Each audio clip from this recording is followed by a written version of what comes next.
And we are live. As always, you can support these programs by heading over to patreon.com/Oxum, oxum.substack.com, or oxum.gumroad.com. Of course, also by joining the YouTube channel and participating in super chats, super stickers, anything super, really.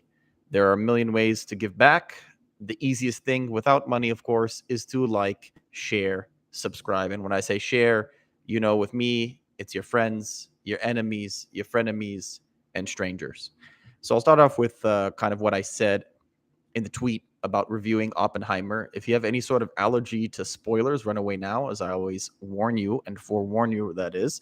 But really, I don't think there are any giant spoilers in this movie because it's a historical piece. So I said it was good. They highlighted his philandering, but not his creepy sexual assaults. His motives are hard to read. He's definitely communist adjacent. That's a bare minimum. But he also served USFG, that is the United States federal government. They downplayed the atrocities, probably for the better. And I didn't see a single Japanese person. So what can I say about Oppenheimer? First of all, it was star-studded. The full cast, you could always, figure it out on IMDb. But I grew up with a guy named Killian, right? The star is Killian Murphy. That's the guy who plays J. Robert Oppenheimer. You got Emily Blunt, Robert Downey Jr., other people that kind of stuck out to me. Josh Hartnett, someone I've watched a lot of, Matt Damon. There are a lot of stars that you see in this film. So that's kind of one aspect that you can go on. I would say that let's start off with politics as my original degrees in political science. It's very obvious that Oppenheimer, the man, was, as portrayed in this film, left of center. Now what that means and what that spells out, depending on your perspective, it's it's going to make you feel a certain type of way. But what happens when you walk in the cool crowd, in his time and in his place, and even to an extent now, but especially in his time and in his place, when you walk with the cool crowd, a lot of the people are so-called fellow travelers, which means they're communists of different stripes.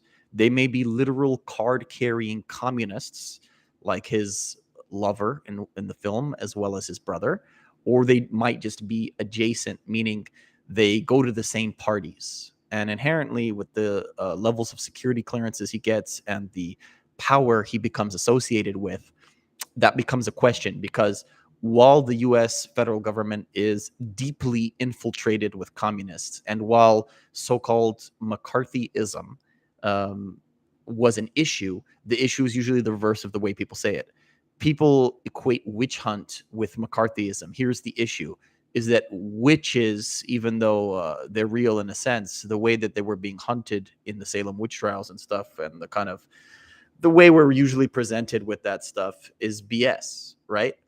However, the communist infiltration all the way up to Alger Hiss and many lower levels on the totem pole, and those are just the legitimate agents. There are illegitimate agents who just sort of adopt the ideology because it's what the in crowd is doing, is all up and down the bureaucracy of the United States through the 20th century, and perhaps even in the 21st century. Although there's no more Soviet Russia as an entity, and I doubt the North Koreans and Cubans are really sending emissaries our way. They're just kind of trying to do their own thing in a world run by the global Anglo-American empire. But Killian Murphy's character of Oppenheimer is never, you could say he's non-committal. He's never trying to be a committed card-carrying member of the Communist Party. And so for that reason, and it wasn't for that reason that he wasn't like he knew that he was going to get chosen for this project. He did this just in general because that was his character. Again, I'm talking as presented in the film. Historical facts may be different, but I heard this is rooted in the real biography American Prometheus, which I do plan to read or listen to the audiobook of to be a kind of companion to the film. And you know what? He is very communist adjacent, meaning he's hanging out with all these people, but he's kind of inherently kind of anti-ideological. So he entertains arguments from all sides of the political spectrum, but he never really meets a really right-wing person. We could say the most right-wing person he meets is President Truman towards the end. And there's this scene that they say happened in real life. There are a few different versions of it, so I'm going to be paraphrasing. But basically, he expresses some sort of out loud regret, whether he meant it or not, towards the president. And President Truman basically calls him a pansy and tells him to leave his office. And he tells his chief of staff that he never wants to see this guy again. And he's ashamed of him because he wants to separate theory from practice. He views Oppenheimer as the theorist, the theoretical physicist, literally, the theorist who came up with and developed the bomb, but the actual discerner, the actual decider. I think was it Bush Jr., Bush 2, that used to call himself the decider. The actual decider is POTUS, is the president of the United States. And so Truman wants to take the responsibility for actually making the executive decision that dropped the bombs on Hiroshima and Nagasaki in Japan. On that note, the brief aside that I mentioned earlier, it was a little weird that you don't even really see any Japanese people. So the perspective is like totally American. And you got all these British actors too, right? Irish, English, producer, director, whatever. But it's a total Anglo-American point of view. They do kind of highlight in the film how many of the scientists, a disproportionate amount, were disaffected Jews, and even within that category of Jewry, it's fascinating. He has a relationship with one of the other characters, who's kind of quote unquote more culturally Jewish, and they're both from New York, but one is kind of totally assimilated to the Anglo culture, like Oppenheimer, and then interested in Eastern texts like the Vedic texts of Hinduism or of the South Asian or Indian subcontinent.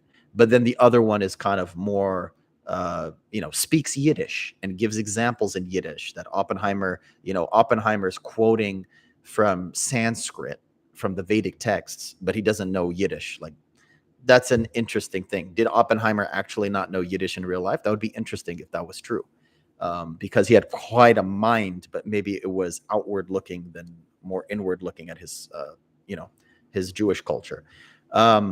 So there were a bunch of these Jewish scientists who, were left Europe for very good reasons, for existential reasons. And smartest thing America did was make use of them to help build the bomb. And so the onus and the impetus for building the bomb then is originally kind of planned for Hitler, because, hey, even though this is horrific, we can't let Hitler get one of these. That's the idea. But eventually it doesn't come to fruition until after Hitler is dead and the Germans are defeated handily, and the Japanese look like they're about to be defeated, but nothing is certain, and nobody knows what would happen with a land invasion of Japan by U.S. forces. And so they end up, developing it and having it come to fruition on the Japanese. And I've always felt something for the Japanese. I think I've mentioned this before. My fourth grade teacher, Mrs. Inoue, was you can say a victim as a child of the FDR's Japanese internment, which I believe 100,000 Japanese born and Japanese Americans. I think the number is a combination of the two, that were put in internment camps in the United States. It wasn't that I learned that as an elementary kid, because I got personal witness from my teacher who was a part of that. But then I heard later in life as an adult that there were German Americans and Italian Americans, something like 10,000 and 8,000. I forget which one is which, with the German Americans, Italian Americans, that were, all these Axis forces relatives or kinfolk, you can say, or at least skinfolk, because not all skinfolk are kinfolk, were put in internment camps in the United States. So, but you don't get that perspective. You don't get the perspective of Japanese Americans. You don't get the perspective of Japanese in Japan. And I wonder if that could have made it a better film. I do kind of think that it would, personally. But it's also good not to have seen that annihilation. Like, I wouldn't have wanted to see the the visions or the like what it could have looked like for the horrendous things that had happened, the incineration of people. I wouldn't want to see that. And it's interesting, the film has this kind of premonitionary or prophetic visions that are given to Oppenheimer, where he sees the coming destruction and he sees the kind of rotting flesh that is to come, but not the actual situation when it happens. When it happens, you're not really there. You kind of just, he builds the bomb, and then it's a hand me down. It's a pass. It's a shuffle pass to the military brass that are there. I think one of the great characters of the film stand out for me is Matt Damon's character, Colonel, later General Groves. And I've read a couple of books on Scrum or on project management, especially agile project management frameworks. And he seems to be a very kind of early adopter of that. This stuff is really developed by people like him and General MacArthur in World War II. And then you see it in Japanese companies like Toyota after World War II and American dominance in Japan. Although I don't know if the idea of Kaizen, which they say, daily small improvements, is something that was in Japan before World War II or after. I suspect it may have been there before, but and it just matched with the kind of MacArthurian General Grove style agile project management. I don't know. And then it delved into the future today of all the things in Silicon Valley, the way tech stuff is done, which is to say, get a bunch of brilliant people in one room. This is the Manhattan Project, which he then builds a whole freaking town in Los Alamos, New Mexico, because he's nostalgic about it. And him and his brother would go there all the time, even though they're New York City boys. So you build a kind of community around a bunch of super intelligent individuals. You get them working on different things, and they had like different cities too, like Chicago, New York, different crews and teams that they try to control the communication channels because they were afraid of leaks of information, but they still had to communicate sometimes. And there seems to be a lot of bureaucratic rule breaking, or rather rule breaking of bureaucratic rules. And I appreciate that. But you get a bunch of brilliant people in one room.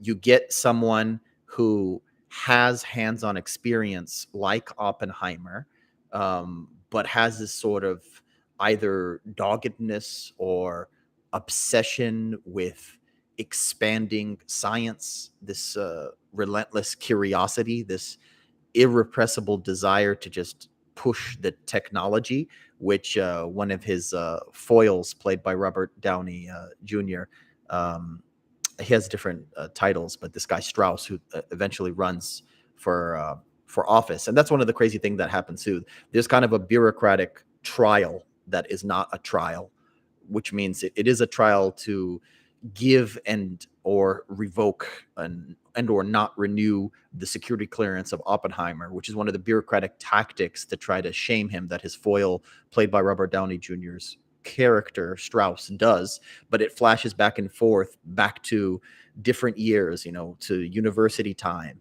to the trial, to another hearing where Strauss, or Robert Downey's character, is trying to become a senator now and get out of the former positions that he had been in and out of government with.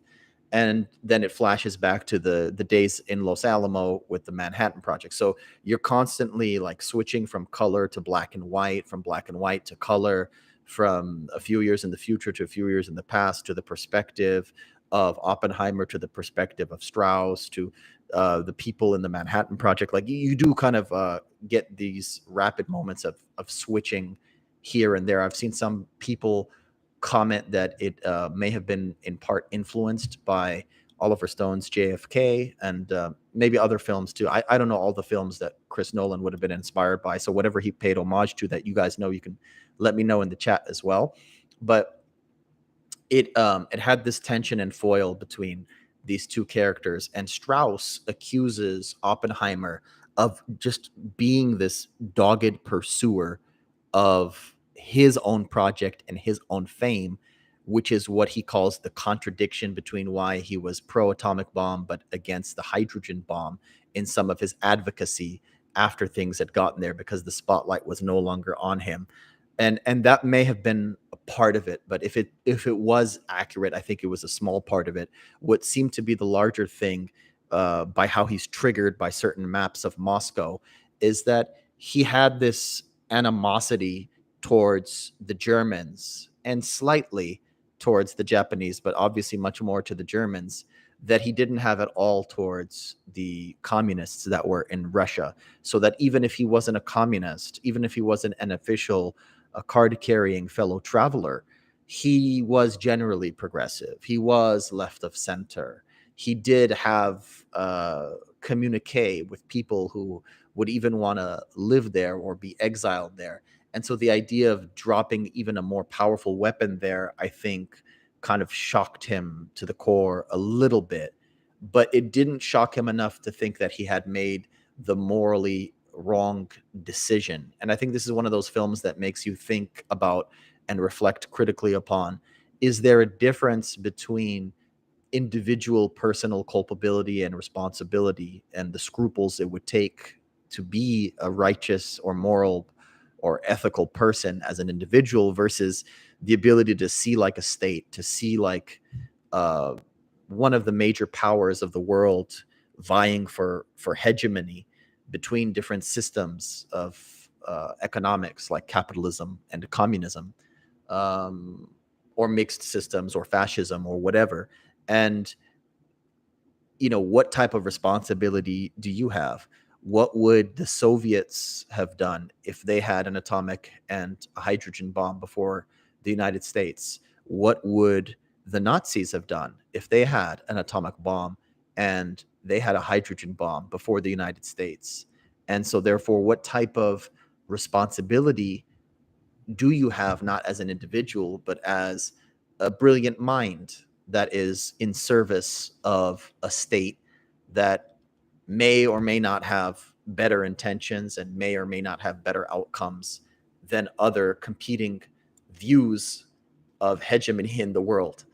And so, anyway, these are the types of questions that you may reflect on and think on. Was he a hypocrite? Was it his left wing bias that made him not want to develop the hydrogen bomb to scare the Soviets? Was it a personal animus or beef that he had with Strauss? What was it that was going on? Um, yeah. So anyway, the good folks at the Rest Is History podcast had mentioned several cases of like sexual assault in trains and in other places that you don't see in the movie at all, but you do see him kind of cheating on his loved ones. And so this is this nasty allure that men of power, great men, so-called great men in history, seem to have. Few and far between of them are loyal, and it's a sad thing to see. Some people see that, and they try to rationalize the greatness of the person and the overall contribution. But it's important that they did have the kind of cheating or the philandering in the film.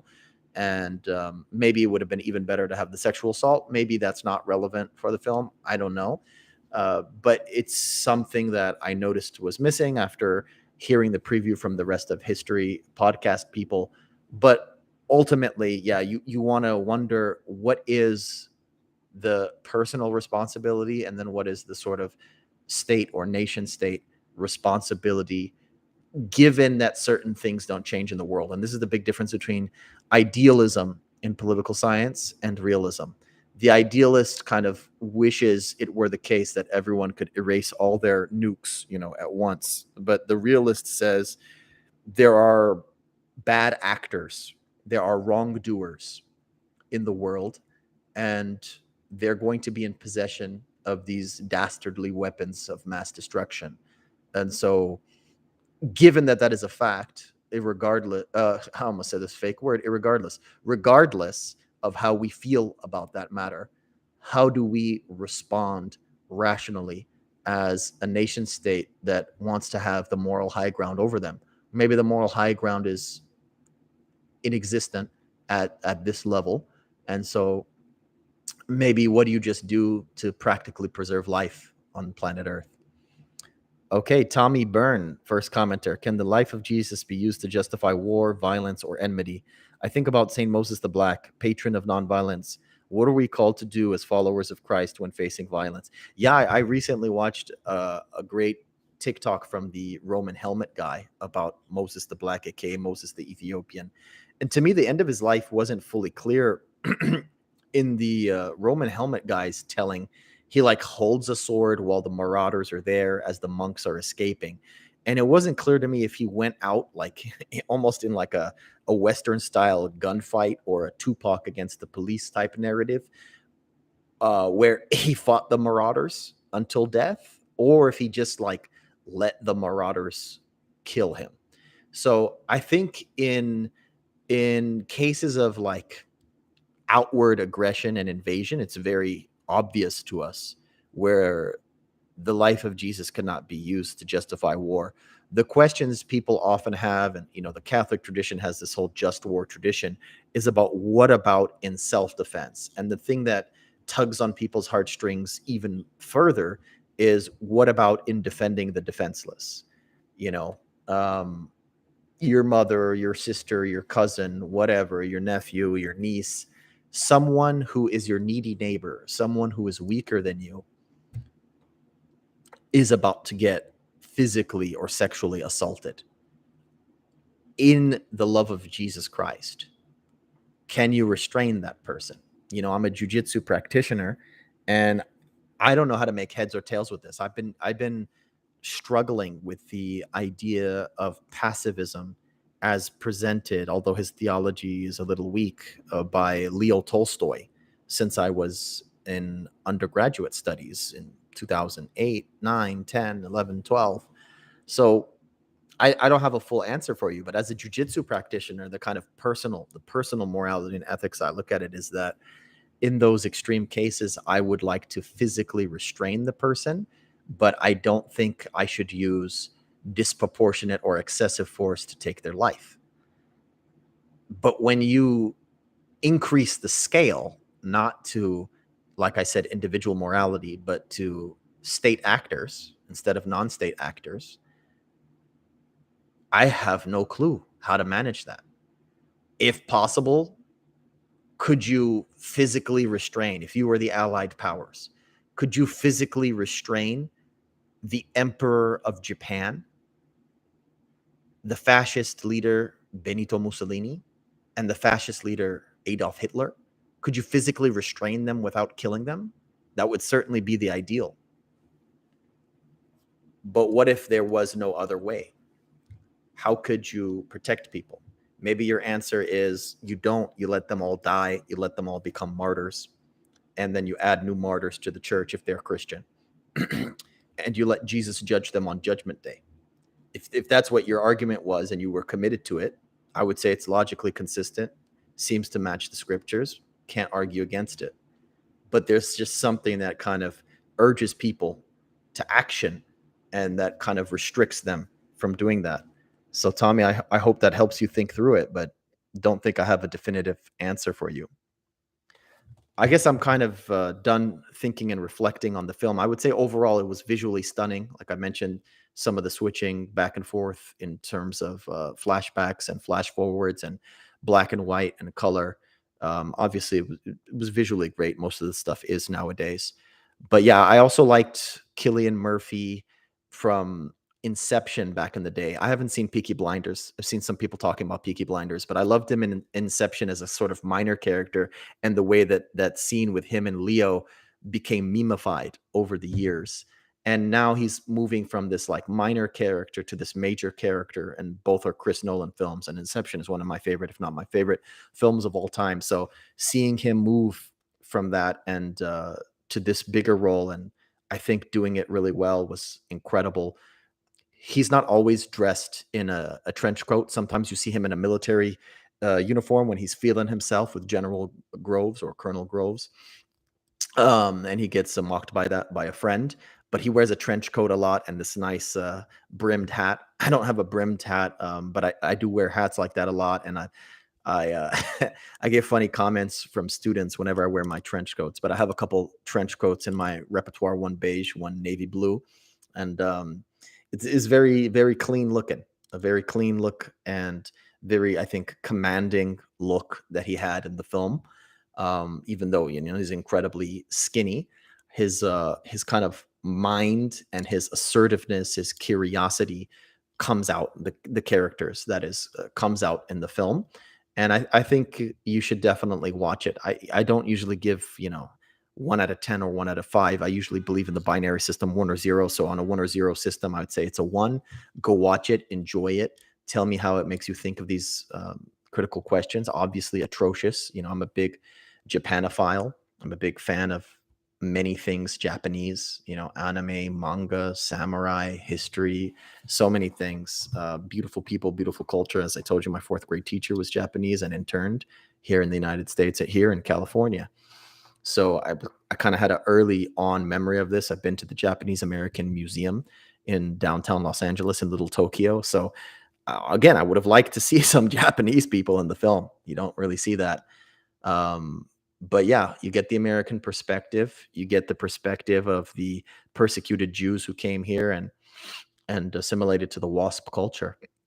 And you get to look at this thing, the Manhattan Project, which is, whatever you think of the moral and ethical consequences, a form of good governance that you wonder, is there any way that we could replicate the Manhattan Project? Is there any way we could use these agile frameworks of project management to make the government better in some shape, way, or form? Because at least they were achieving their goals on their deadlines, even if their deadlines were crazy.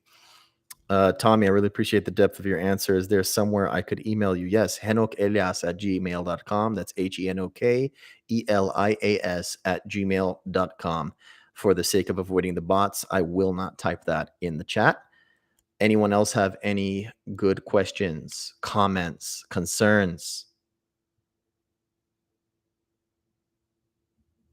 All right. If not, that'll be it, folks. Have a blessed Sunday.